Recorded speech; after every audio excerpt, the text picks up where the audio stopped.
Okay, now I have 6 rows, 1, 2, 3, 4, 5, 6 up the side, so I can take my clothespins off.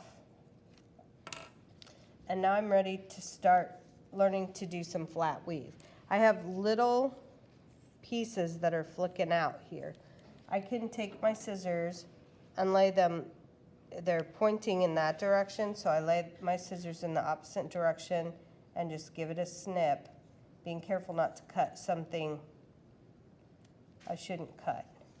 This one can get tucked down inside.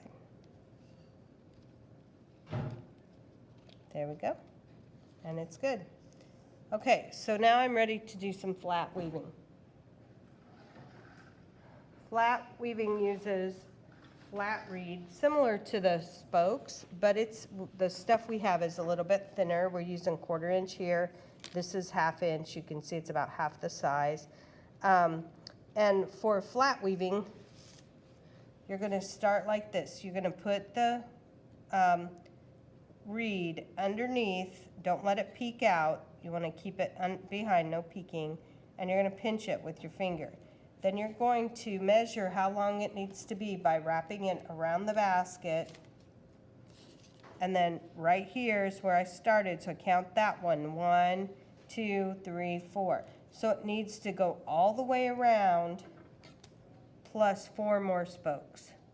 And then I'm going to cut it right here in the middle of this spoke, so it's that length. Okay, so now I'm ready to weave it.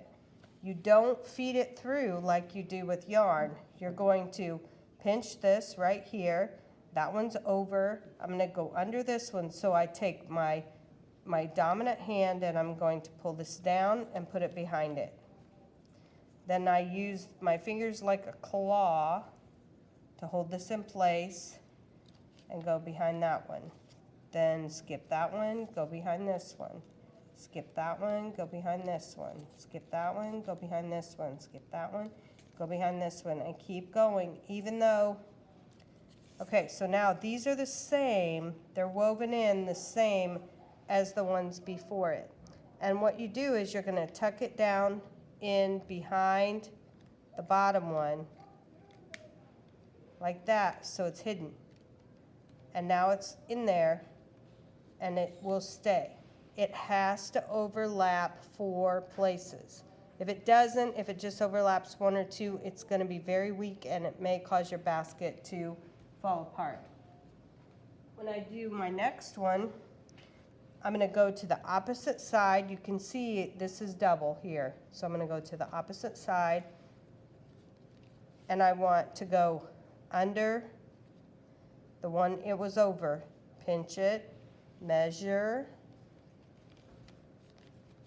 count, 1, 2, 3, 4, cut, and then weave. Now I want to make sure that my spokes are as straight up as I can get them, because if they're slanting and you move things around later, you're going to end up with a problem with pieces starting to come loose. So make sure it's straight. Keep going round. Straighten them up. And see, I'm coming back to the same spot, but I weave it just the same as the first row. And then I'm going to take it and tuck it down underneath that one, behind it. Okay? So I have 2 in. You could do 3, you can do more or less, that's up to you. I'm going to stick with 2 right now because I'm going to make it as a part of my design. So it always helps to take a look at what some of the other students are doing. And you can see here they're doing patterns with twining. This one has the spiral going on. Up here we have someone who has started a checkerboard, someone that's using a lot of flat. Over here, someone else using quite a bit of flat. I mean, you don't even have to do the twining stuff if you like the look of the flat.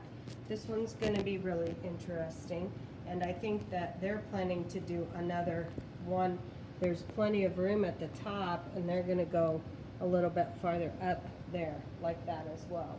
So a lot of different options of things that you can do. Make it your own.